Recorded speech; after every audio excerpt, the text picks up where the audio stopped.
Madam President, I rise today in support of America's great ally, Israel. Israel is more than an ally.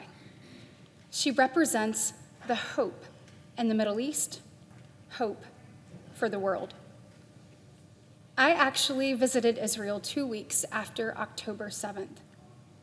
After that attack, visiting with a bipartisan delegation, not only to Israel, but throughout the Middle East. Remember that Israel was created after the Holocaust so that the Jewish people would never have to hide again. This is something that former Israeli ambassador to the US, Ron Dermer, talked to us about during our visit. A colleague of mine shared that his daughter asked him right after 9/11, "Are we safe?" The truth is that October 7th was similar to our 9/11. However, there's also a large difference. On October 8th, Israel knew exactly who the perpetrator was.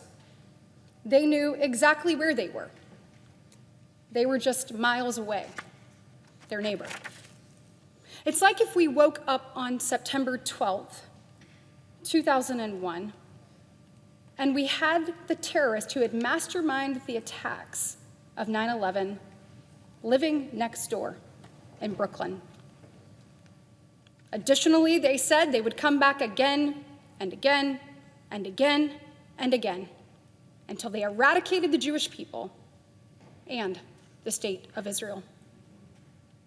That's the proximity and the gravity of the threat that Israel faces. It's literally at their doorstep. And bottom line, they can't tell their daughters that they're safe right now. 291 days, over 9 months, have passed now. But we can't forget what happened on October 7th. Make no mistake, what Hamas did was pure evil. They murdered entire families, beheaded babies, dragged grandparents, some Holocaust survivors, from their wheelchairs to a brutal death. They raped women. They took mothers and daughters hostages after slaughtering their fathers and brothers. They held innocent people hostage and used them as human shields.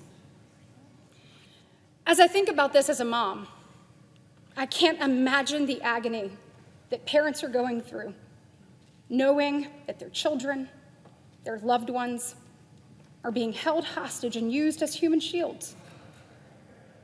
I think about the moment when they talk about parents being murdered in front of their children, children being murdered in front of their parents. How could anyone be so evil? There is no doubt that never again is now, and not just overseas. Unfortunately, here at home. Look no further than the disgusting pro-Hamas, anti-Semitic protests that have taken place on college campuses, in cities across our nation, and today in our nation's capital.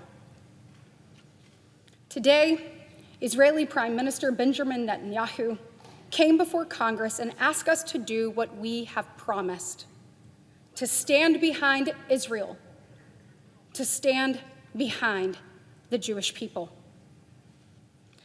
America cannot be a country of broken promises. We cannot let our allies down. We cannot be viewed as a country that is weak and unreliable around the world. We must stand strongly with Israel and show her support, not just in normal times, but when she needs us the most. Israel has more than a right to defend herself. She has an obligation. She has an obligation to freedom-loving people around the world, as a beacon of democracy in the Middle East and to the very people that she serves. Israel must ensure that this never happens again. America can and must help Israel fulfill that mission, help to bring every single hostage home, and help to bring about sustainable peace and more prosperity there in the Middle East.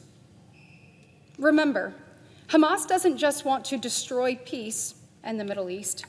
They want to destroy Israel and wipe the Jewish people off the face of the planet. We also have to remember who funds and fuels Hamas. It is time to use every tool in our toolbox to dry up Iran financially. We've done it before under the Trump administration, and I know we can do it again. This isn't complicated. The more money that Iran has, they use it for nuclear proliferation, and they use it to fund terrorism.